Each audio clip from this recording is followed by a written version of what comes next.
How's it going, everybody? Welcome to the All Around Podcast dubbed. I am Nick by myself, actually, today. Today is July 2nd, 2017. So pretty much just a heads up on this, guys. It's episode 1. We're just mostly going to go over anime, manga. I want to start off with some updates with some stuff. Talk about some stuff that I've recently purchased that's on sale right now to check out, which is pretty cool. But first, to my left, or right, I guess if you're watching this, would be Death Note. Let's get into that first. Obviously, Death Note's been out forever, but Netflix is actually kicking up a whole new movie. A lot of people are rumored that it was actually going to be a series, but it's actually going to be a one-shot movie, at least for right now. They put out a big trailer. They put out a lot of teasers in between, but their first major thing, major trailer drop was for August 25th. That's the date for when the movie is going to come out. I'm honestly pretty mixed about this. I'd love to know your opinions of this as well in the comments. But let me just give you my overall take of it. So, the fact that they just titled it Death Note, to me, is a problem. And keep in mind, by the way, if you haven't watched the trailer for it, I would say just pause this and then go watch it and then come back so you understand a lot more for what I'm talking about. But yeah, I don't like that it's just titled Death Note. The main reason I say that, Light seems like a completely different character in the trailer. L seems completely different. And not just even, because I know a lot of people are getting really pissed off at the Americanized version of this whole thing, which is a whole different debate for a whole different thing, and that would be a whole different episode. But no, my overall thing is, it's just, I fell in love with Death Note because of the characters, and how the characters reacted and responded, and how they thought about things, because this is a, manga and anime where it was very intellectual based. You were trying to think on the same level that the characters were. And I don't know if the movie's going to do that. I think the movie is just putting you in for, a thriller that's going to be cool, and you're not going to know what's going to happen next. And I don't like that setup, because then that puts you in for just a sit back and relax feel, when that's never what Death Note was about. Death Note was always on the edge of your seat. You were always waiting to flip that next page. And I just don't think they're gonna hit the same bar. Now, don't get me wrong. They even the original directors and stuff talked about that this being a reimagining, which I'm totally supportive of. You're gonna pick up an older type series and make something new of it, and I love that. Honestly, there's a lot of animes and mangas that have done that. And I'll actually talk about a manga coming up at the end of the episode here. But this is not the way to do it. And like I said, if they just even would have called this Death Note, Another Notebook, or Death Note, The Notebook Strikes Back. These are awful titles, but, let's just be honest. I just think they needed to put some type of different subtitle, and just change the character names at this point. If you're going to make the characters so different, just make it new. I'm not against them doing new iterations, but at this point, just do something new. Like I said, though, that's just my opinion. I'd love to know your comments with that. How you guys think. Is this going to be a good decision for Netflix? Is them doing another live action, since, not Netflix, but just coming off a Ghost in the Shell live action, not doing so hot, how that's going to do. So, like I said, I'd love to know your thoughts on that. But yet again, August 25th, I'm still going to watch it just to check it out, because obviously I'm a fan, so we'll see how that goes. But yeah, that was the major thing. But going on some other kind of smaller things, as of recording today, not maybe 2 hours ago, Toonami, our Lord and Savior, has put out an official fucking announcement for FLCL 2 and 3, which for people who don't know is Fully Cully. Could not be more excited. They already put a date for 2018, so we're not going to see it this year, which is understandable because it does take time. They didn't say how many episodes it is going to be, running off the first one, which ran about 5 or 6, which I'm assuming is going to be the same runtime for 2 and 3, but we'll see. And the most important detail, which I don't even think a lot of people really truly appreciated in the trailer, was the pillows are coming back, which for people who don't know, the musical band, like the band The Pillows, was a huge, they did the entire soundtrack for the first Fully Cully. So it's going to be super awesome to hear them back. They actually play one of their newer songs for the trailer, and it sounds great. So I can't wait for it. The animation's on point. The characters look awesome. There's already a lot of speculation of who is what, but you're already seeing some major cast members come back. I'm not going to spoil that, though. You should absolutely go watch that. And if you haven't checked it out before, by the way, kind of jumping early on my anime-esque stuff. You can always get it on DVD or Blu-ray. They just remastered it about 3 years ago for the first Fully Coley. So you can get that even just right on Amazon for right about like $15 or $20 for even the DVD or the Blu-ray if you snipe it at the right time. So just be on the lookout for that. Also, too, you can usually check it out on Netflix, actually, speaking of which. It goes on a rotation. It's usually about every 3 months. You'll kind of see it just show up, so I would just be on the lookout for that. Some other kind of random, release news. Gundam Wing is finally coming out on Blu-ray this year. We don't have a specific date, but it's coming out fall 2017, which is great. If you don't know, for anybody who hasn't been updated on it, they've actually been re-releasing all of the Gundams on Blu-ray. That's been their whole track since last year. I've actually been personally buying all of the Gundams. I'd really love to own the entire series if possible. I've been like a super fan. But of course, not everybody's buying every single Gundam re-release.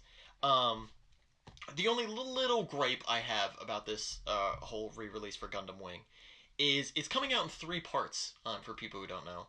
It's doing part 1, which is the first 25 episodes, part 2, which is the last 25, and then they're doing part 3, which is Gundam Wing Endless Waltz, the movie, which everybody knows. And then they're also doing the OVA movies as well, which aren't Endless Waltz, which is a little bit confusing, but that's just how they set it up. So it's 2 OVAs in it as well as the Endless Waltz movie. So they're breaking it up into 3 parts, which is okay for big fans of the series, and, one of the, if not most, repurchased, Blu-ray releases that's going to come out. They're definitely kind of milking it. For the Gundam series that have come out so far, the most they've done ever is only 2 parts. I've never seen them do a 3-part. But I'm not surprised that they're doing it for Gundam Wing of all series. So we'll see how that goes.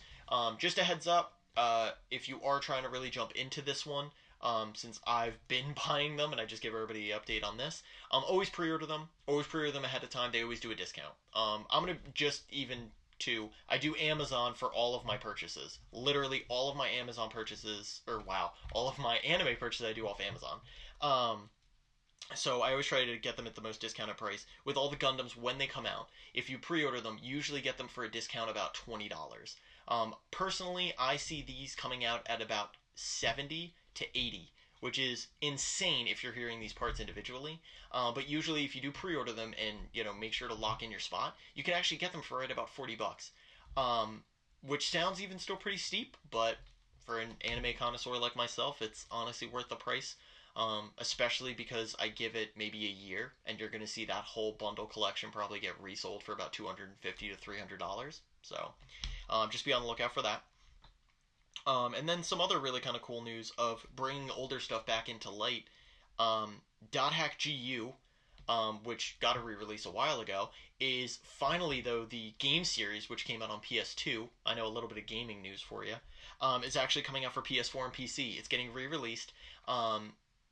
They're talking about sometime soon. They're pretty vague, but we'll hopefully know sooner rather than later if it's coming out this year. I would assume so, since they keep saying soon, but, with games, we never know how that goes. And then another game that just got announced this week is 7 Deadly Sins, which, if you don't know, is a Netflix original anime, so you can always check that out, obviously right on Netflix.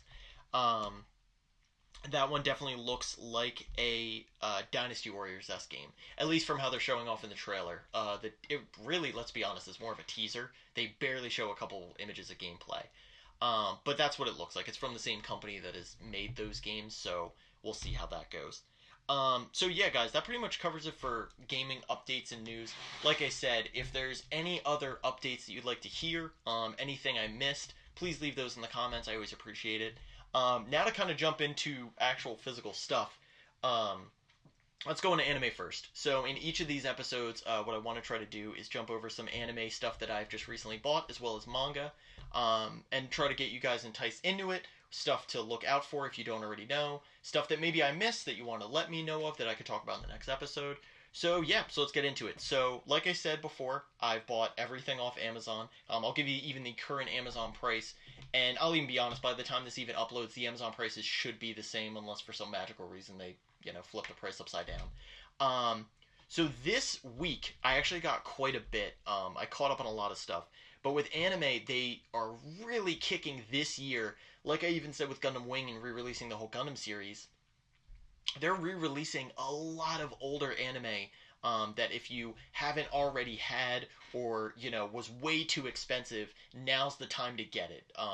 And I'll even just start off with the first one here, the biggest one, which is Outlaw Star. So Outlaw Star just got reprinted, or re-released, and it came out originally on DVD. I want to say in the early 2000s.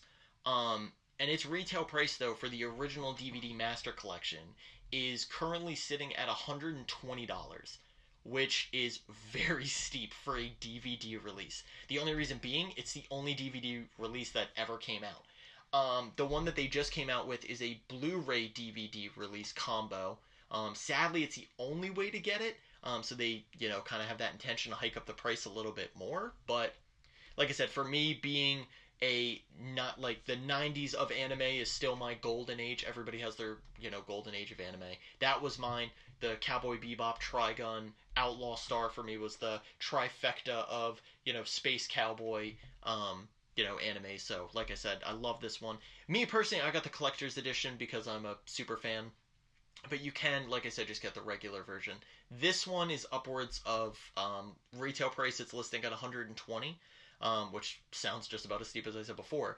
But I actually snagged this one on sale for only $80, which isn't too bad. And then you can actually pick up, though, the standard DVD for $40 right now. But like I said, I would jump on that kind of quick because it does shoot back up to 60 at some point. And it might dip back and forth, but like I said, just always check that out. So that's Outlaw Star. And then jumping over to the next one, which I personally have been waiting maybe 15 years for this to get a proper release.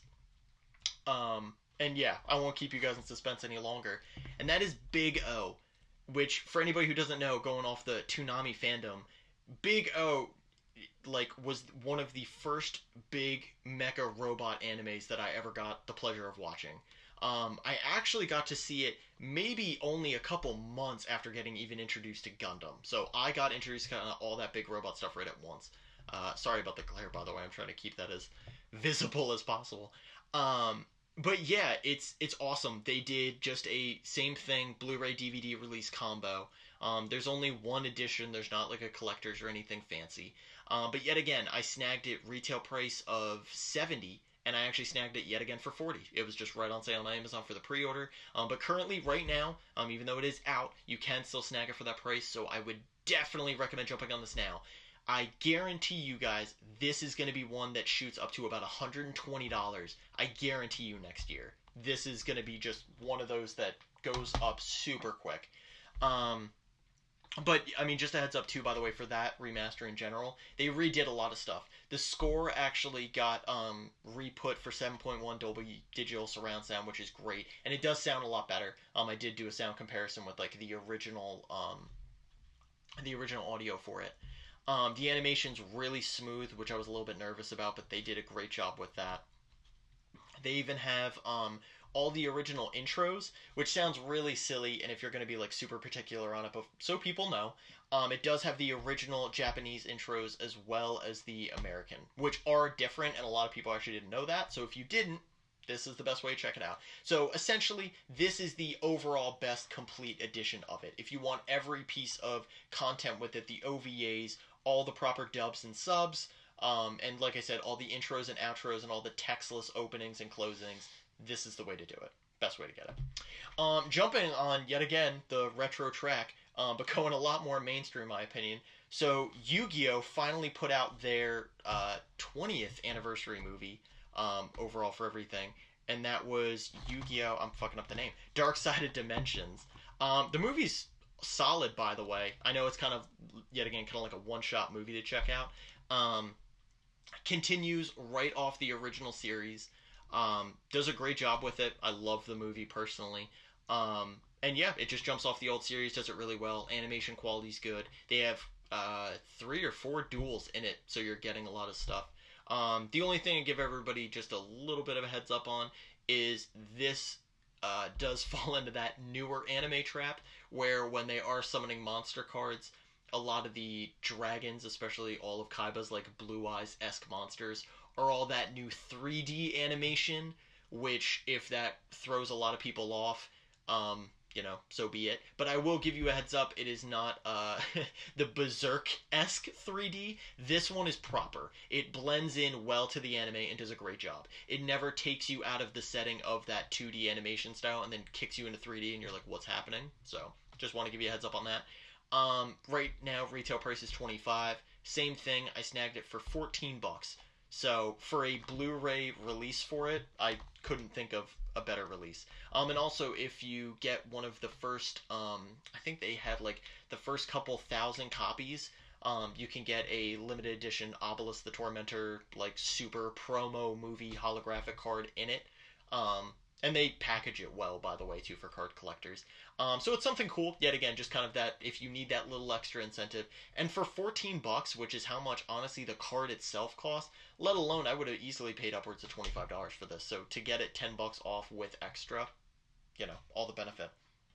And the last anime DVD that I definitely want to talk about, and me personally is actually, besides even Outlaw Star, that I'm the most excited about, is Code Geass finally in the States, which has never happened before, finally put out their OVA 5-part series, Agito the Exiled. I won't go too much into the story of it, but I will say this. If you've ever checked out Code Geass, please, this is the perfect bridge in between season 1 and 2. If you haven't checked out Code Geass ever, please do. Me, even personally, it's my second favorite anime of all time. Which maybe on the next episode or the episode past, maybe I'll talk about top animes or something like that. But this is absolutely one to check out. The animation quality is super on par. All the voice acting is great, subbed and dubbed. I know a lot of people have a preference. Me personally, based off the title, I like dubbed if possible. Like as long as I can properly enjoy it and they do a good job, I'll enjoy dubbed. But yeah, like I said, definitely a good one to check out. But I would only say check this one out if you've already watched Code Geass, which if you haven't, please fucking do. You're seriously cheating yourself out of one of the best animes of all time. Honest to God. Yet again. Have an opinion on it? Please fight me in the comments. I dare you. So, that's done with anime. So, really quick on this last kind of roundabout part, I just wanted to kind of bring up some manga.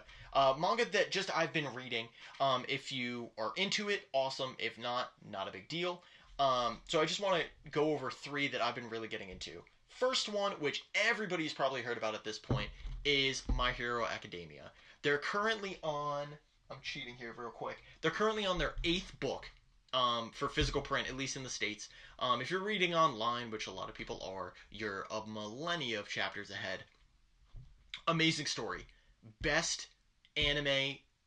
best manga I have read, and the anime is great too. They're currently on season 2 now. But manga-wise, best manga I've read probably in the past 4 years. Like, honest to God, they're kicking it off great. It's all this superhero-esque tandem that's going on. Some people naturally get started with abilities, some don't, and how they overcome that. There's a whole school society for superheroes and the pressure of that.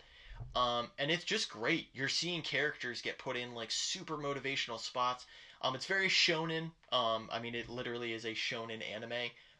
But it feels very shonen. So if you're into one of those, awesome. If you usually try to avoid them, it's understandable. But this is one I would say no matter what your preference is, that's a universal, check that one out. We've been talking about a lot about Toonami over this whole episode, so one that I did want to bring up with Toonami that's currently on air, yet again, if you don't like reading but do like watching a little bit more, you can do it that way. Personally, I like reading this a little bit more, but watching is still just as good. Dimension W, they're currently on their 6th book, working on their 7th. Honestly, probably as of recording, the 7th book will probably be out. Very mystery-esque is the best way I can describe it. I don't really want to explain too much into it because it would honestly give away a lot, even including the title. They give away what the title is based off of very quickly, but I don't want to introduce that to you, which I know sounds a little odd. But it's very good. The mystery of it's great. They really keep you lingered of what's happening, what is their purpose for this character, and they've been introducing a lot of characters very well. All the characters that you see, even if they're only episodic characters or even, 2 or 3 chapters, are very full dimensional. They have motives, they have feelings and emotions. It's not just a bland character that you're talking to just to get story exposition, just to waste time for that specific episode. So, like I said, one to definitely check out. If you're a little bit skeptical on it, or like I said, if you don't know that much information, definitely read a couple chapters online. If you're into it, buy it. Like I said, me personally, I like reading a little bit more than watching, but I also watch. So, and then going back to the most retro that I will talk about this episode by far. So a while ago, there was a rumor that this manga was coming out, and even when I first heard about it, I was very surprised, and also I didn't think it would be this good. And that is Ultraman. Ultraman is a very old, for people who don't know, right around probably the same age, and actually even earlier than like Power Rangers, and if people don't know, Super Sentai Rangers, which even Power Rangers is based off of. And both of those are even originally based off older Ultraman stuff. So Ultraman is very Power Rangers esque if you don't know. Dude powers, activates a suit, morpher, all that type of stuff. Awesome transformations. But what SIG did, which is the company for them, which if you don't know, SIG's production company, the biggest thing that they have out right now is Tokyo Ghoul. So they've been obviously know how to put out some stuff and really kick some stuff into high gear. And Ultraman does not slouch on that whatsoever. One element that they already added, which is really cool, is there is multiple Ultramen with different abilities. The suits, the art style on this is also bananas.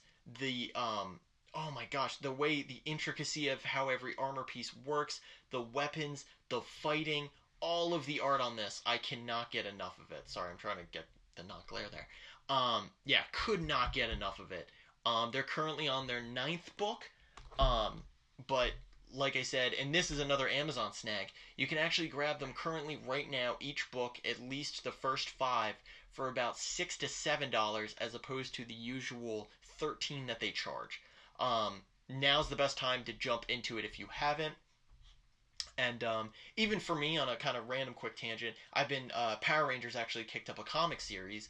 They're about 16 currently, and they've done their 2nd annual actually, so they've been out for a pretty long time. And I do love it. It's great, but I just kind of want a little bit more. This completely scratches that itch. It's exactly what I wanted. There's a bunch of suspense. The action's crazy. The fight scenes are nuts. This is the one that I cannot wait to turn into an anime, actually, now that I'm saying that. I'm praying to God that there's some type of announcement for it, either at the end of this year or hopefully next year. They did just have their big anime expo, which I know what you're probably thinking. Why didn't I really bring it up on this? I'll be honest, there's a lot of kind of weeaboo stuff, which sounds kind of bad. But Gundam Wing was the only major announcement. They really kind of pawned it off this year, so, so be it. So that pretty much covers manga. But there is one last thing I did want to bring up. And I'm pretty much just going to call this the one-shot.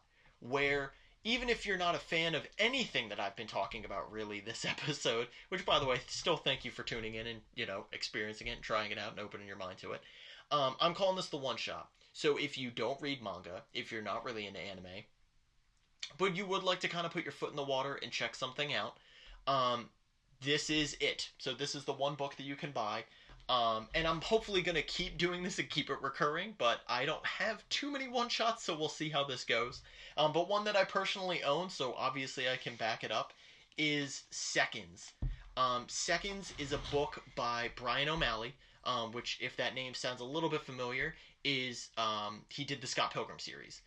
So if you don't feel like buying, 6 Scott Pilgrim books to really get the full story, and you checked out the movie and were into it but don't really want to dive deeper, Seconds is a whole completely new original story that he did.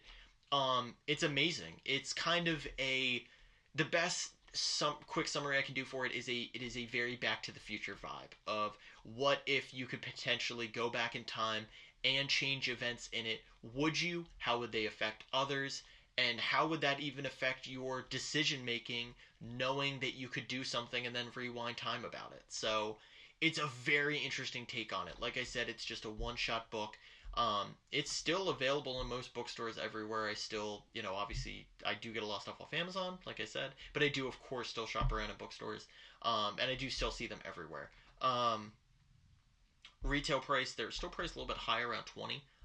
which I snagged mine personally for around $12. So if you look yet again either online or at a sale for a bookstore or something like that, that'd be the best time. But yeah, honestly, could not recommend it more. Like I said, I'm a super diehard fan of Scott Pilgrim. I love Brian O'Malley with this stuff. So this is, the best thing I could recommend for a quick shot. Like I said, if you haven't checked it out, please check it out. Same thing, if you have read it or are looking into it, leave me in the comments for how you think about it too. And same thing, like I said, for anything that I brought up today, if you have any comments, criticisms, all that stuff. This is episode 1. Really trying to put something out here on my own for you guys. So I'd really like to get your feedback on it. Me and Jeremy both. So on that note, guys, this wraps up episode 1. Like I said, this is July 2nd, if you already forgot the date. I am Nick, and on that note, everybody, good night, good evening, and good luck. Have a good one, everybody.